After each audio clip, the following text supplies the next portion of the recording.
Yes, everyone. So the next topic for today is balance sheet equations.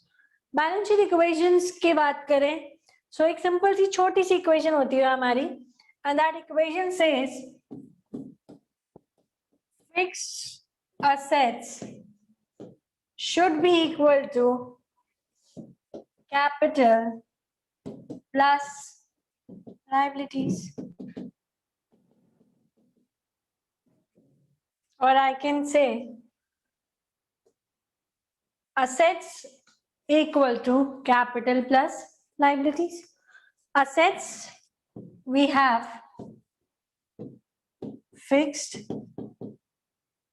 current, and we have investments. They make total of the asset side. Capital, we have equity and preference.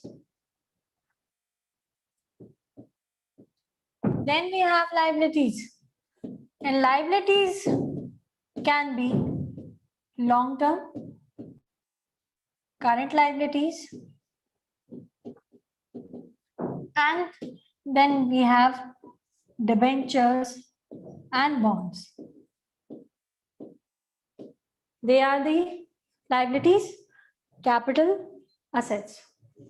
If left hand side is equal to right hand side, then my balance sheet is tallied. Otherwise, I'll have to revise कि मैंने कहाँ गलती की, कहाँ कोई चीज लिखने में गलती हो गई, या क्या चीज डबल रिकॉर्ड हो गई, या क्या चीज कम रिकॉर्ड हुई. ठीक है, तो this is balance sheet equation. See, I told you assets is equals to liabilities plus capital. Assets में क्या क्या आता है? Plant and machinery, land and building, furniture, goodwill, debtors, cash, bank balance, bill, receivable. A mix of fixed plus current assets. I have not taken investments as an example, but that doesn't mean they will not be counted here. They will also be counted here. Liabilities, debentures, term loans, creditors, bills, payable, it should be, change it, bills, payable, outstanding expenses. जो खर्चे यानी कि इस period के थे but हमारे पास due to scarcity of fund हम उन्हें मीट आउट नहीं कर पाए, तो दे स्टैंड आउटस्टैंडिंग. तो outstanding expenses. Then we have capital. First is assets, second is liability, third is capital, equity, preference, reserves and surplus, and retained earnings. Equity shares are what? Equity shares are the one which provides me ownership. If I buy equity shares of a particular company, I become owner for that company, for that particular part for which I have subscribed for the equity shares. Preference shares, as good as debentures, but the dividend which is received here, it is always before equity. I am able to get what? Extra profits before equity. And in case if the company has scarcity of profit or scarcity of funds, उस case में क्या होगा? अगर company के पास पैसे कम है या profit किसी साल कम हुआ, तो इक्विटी वालों को पैसा मिले या ना मिले उससे कोई फर्क नहीं पड़ता. प्रेफरेंस वालों को उनका जो राइट है, उनका जो डिविडेंड है, वो जरूर मिलता है. तो they are preference share holders. Reserves and surplus, जो पैसा हम प्रॉफिट में से हटा के या निकाल के अलग अलग रिजर्व्स में जमा करते रहते हैं, जैसे जर्नल रिजर्व बना दिया हमने, लोन रिजर्व बना दिया लोन रीपेमेंट के लिए, डिबेंचर रीपेमेंट के लिए, शेयर्स कैपिटल को रिडीम करने के लिए हमने रिजर्व बना दिया, मशीनरी को रिप्लेस करने के लिए हमें अगर डेटर्स पे लॉस होगा तो उस पे बैड डेट रिजर्व बना दिया। तो इस तरीके से अलग अलग जगह पे हमने रिजर्व बना के क्या करी, पेमेंट जो है प्रॉफिट में ना डिस्ट्रीब्यूट करके हमने उसे रिजर्व में मेंटेन कर लिया। तो वो भी क्या है, it is a part of capital, क्योंकि वो मेरे बिजनेस में है, रहने वाला है, I am not giving it away. Then we have retained earnings. That profit, that part of the profit or the earning which has not been distributed to the shareholders, but mind it that for retaining their earning, the reason has to be solid. Otherwise, nobody will allow you to कि आप मेरा share मार लो और रख के बैठो, मैं आपसे पूछूंगा भी नहीं कि आप मेरे पैसे का करने क्या वाले हो. That is not going to happen. So we have three things: assets, liability and capital. And I told you कि इन चीजों में क्या क्या consider करते हैं हम. Note: any change in the amount of asset and liability is bound to have corresponding effect on the capital. That means what? Assets में कुछ change हुआ, लाइबिलिटी में कुछ चेंज हुआ, तो कैपिटल पे भी उसका इफेक्ट आएगा, चाहे डायरेक्ट चाहे इनडायरेक्ट. ठीक है. अब मान लो आपका असेट डेप्रिशिएट हो रहा है, अब इसका इफेक्ट क्या हुआ, बैलेंस शीट में असेट साइड में असेट, उस पर्टिकुलर एसेट की मान लो मशीनरी है, उसकी वैल्यू तो रिड्यूस हो गई. प्रॉफिट एंड लॉस में क्या हुआ, प्रॉफिट एंड लॉस में वो चला गया कहां पे, टू डेप्रिसिएशन. अब प्रॉफिट एंड लॉस का रिजल्टेंट हो गया टू नेट प्रॉफिट. अब जनाब ये नेट प्रॉफिट कहां जाएगा, ये नेट प्रॉफिट जाता है कैपिटल में.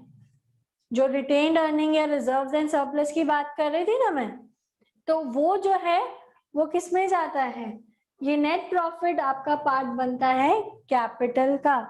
तो जो भी इफेक्ट हुआ, अब हम कहां से शुरू किया, हमने असेट में चेंज किया, डेप्रिसिएशन लगा, तो ये डेप्रिसिएशन लगाने की वजह से क्या हो गया, हमारे कैपिटल में नेट प्रॉफिट रिड्यूस हो गया, तो हमारी कैपिटल भी इफेक्ट हुई उससे. तो उससे क्या हुई, मेरी कैपिटल भी इफेक्ट हुई.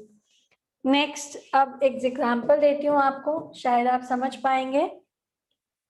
Cash brought into business, business में पैसा लगाया गया, इंट्रोड्यूस किया गया. ठीक है. तो जब ये कैश इंट्रोड्यूस हुआ तो इसकी जर्नल एंट्री क्या होती है, cash account debit to capital account. जिन लोगों ने जर्नल एंट्रीज का टॉपिक पढ़ा है मेरे साथ, शायद उन्हें ये याद हो, अगर आपने रिवाइज किया हो, तो cash account debited to capital account होता है. अब इसका इफेक्ट बैलेंस शीट पे क्या आता है दोस्तों, cash is an asset, cash is what, asset. कौन सी नेचर का, करंट नेचर का. तो असेट साइड में हम क्या लिखेंगे, कैश 1 लाख रुपीस. अगर आप एक ही एस्पेक्ट लिखो और इसे मत लिखो, तो दैट मीन्स आपकी बैलेंस शीट टैली होगी, नहीं होगी, लिखवा लो, हो ही नहीं सकती. एक एस्पेक्ट ले रहे हो, एक एस्पेक्ट नहीं ले रहे हो, तो हम तो क्या कर रहे हैं, डुअल एस्पेक्ट को ही फॉलो नहीं कर रहे, अकाउंटिंग प्रिंसिपल्स ही फॉलो नहीं कर रहे हैं, तो दैट मीन्स हमारी बैलेंस शीट टैली नहीं होगी. तो अब हमें क्या करना है, बैलेंस शीट को टैली करने के लिए हमने जो क्रेडिट वाला पोर्शन लिया उसे कहाँ दिखाएंगे, कैपिटल में. तो कैपिटल हो गई मेरी 1 लाख, बैलेंस शीट टैलीड हो गई, 1 लाख असेट्स में आए और 1 ही लाख लायबिलिटी में आ गए. समझ आई बात. इससे आगे बढ़ते हैं, नेक्स्ट एग्जांपल और चलते हैं. मशीनरी परचेज्ड है. अब जो आपने कैपिटल इंट्रोड्यूस की थी 1 लाख की, उसमें से 50,000 की आपने मशीन खरीद ली. 50,000 की जो मैंने मशीन खरीदी, अब मेरा कैश तो रह गया 50,000 और मेरी मशीनरी हो गई 50,000 की। एक असेट घट गया और एक बढ़ गया, बट मेरी बैलेंस शीट का टोटल सेम रहा क्योंकि इसका इफेक्ट कैपिटल पे नहीं आया। 1,00,000 रुपए यहाँ आ गए और यहाँ पे भी कितने आ गए, 1,00,000 रुपए। No changes on to the liability side, assets आपस में ही एडजस्ट हो गए। दूसरी बात, फिर मैंने क्या कर लिया, गुड्स परचेज कर लिए।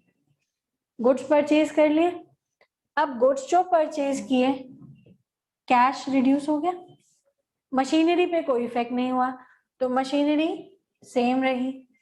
स्टॉक बढ़ गया, मेरी बैलेंस शीट में एक नया आइटम आ गया, इनका टोटल क्या रहा, 1,00,000 और 1,00,000। अब अगर मैं ये बोलूं कि इस 10,000 के स्टॉक में से मैंने 5,000 बेच दिए, 5,000 बेच दिए, तो दैट मीन्स अब ये 10,000 बाइफरकेट हो जाएगा।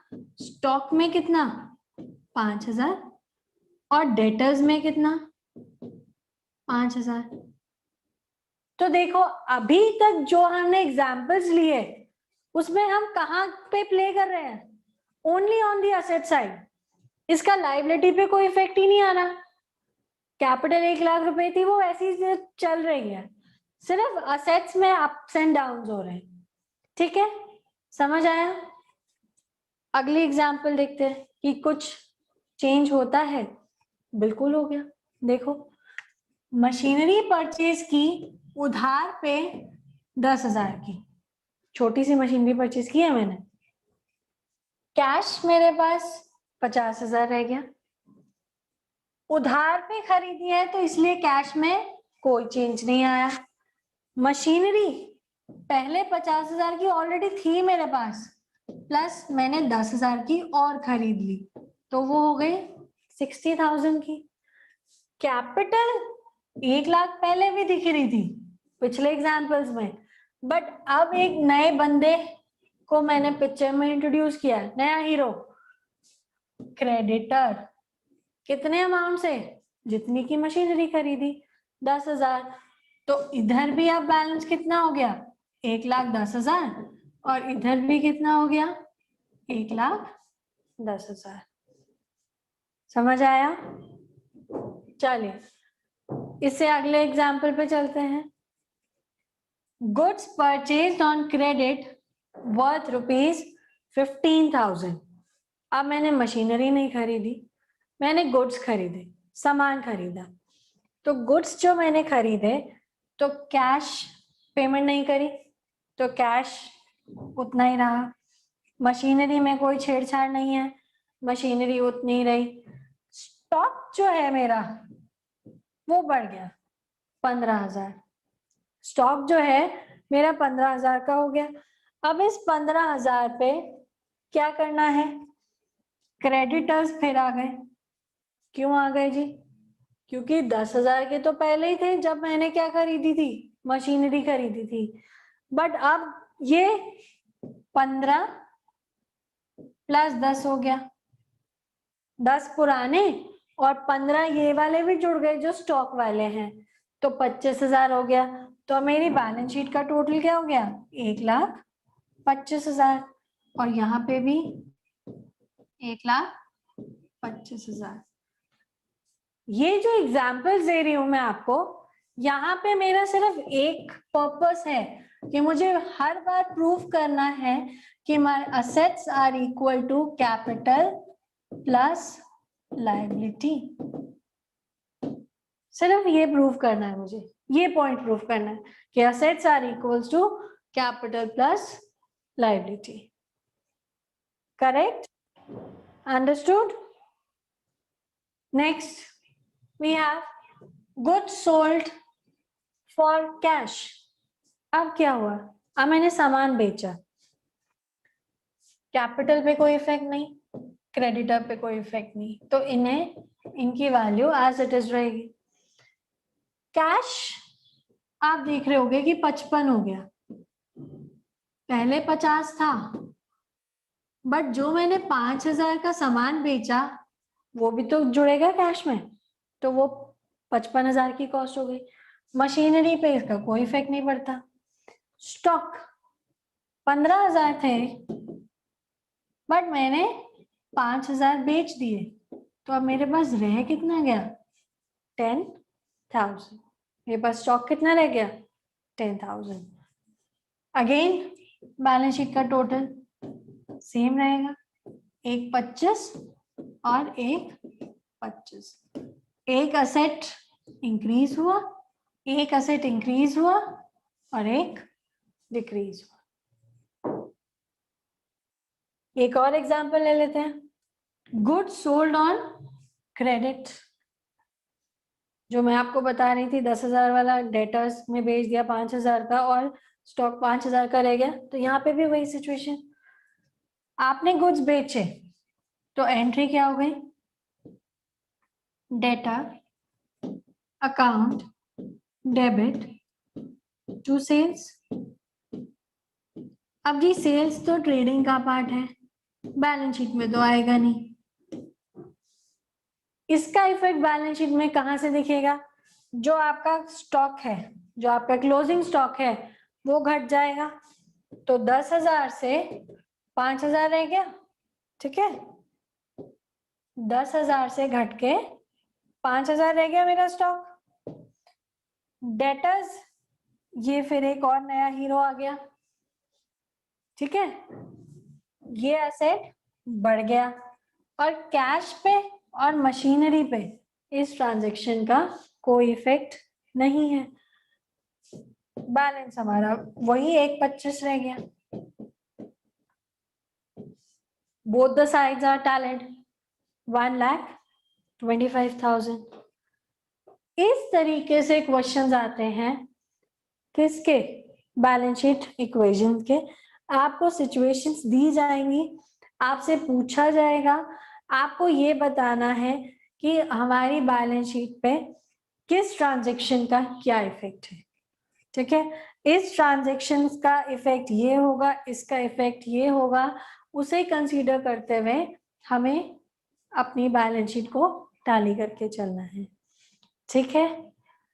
विद दिस ये वाला टॉपिक भी जो है हमारा फिनिश हो जाता है, ठीक है। इस टॉपिक में कोई डाउट तो पूछ लीजिए। इस टॉपिक को लेके कोई क्वेश्चंस अगर दे सकते थे तो।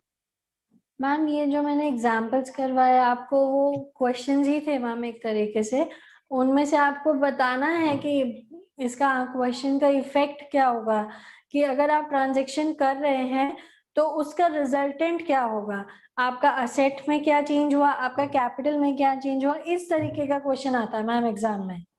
मुझे आपके जो बुक है उसमें आज सच इससे रिलेटेड कोई एग्जाम्पल्स मिले नहीं थे, तो इसलिए मैंने खुद अपने एग्जाम्पल्स बना के फिर आपको इसे एक्सप्लेन किया। अगर मुझे क्वेश्चंस मिल गए तो मैं आपके साथ शेयर कर दूंगी वो क्वेश्चंस। चलिए, I guess there are no any doubts, so इस सेशन को यहीं खत्म करते हैं। Thank you so much for joining us.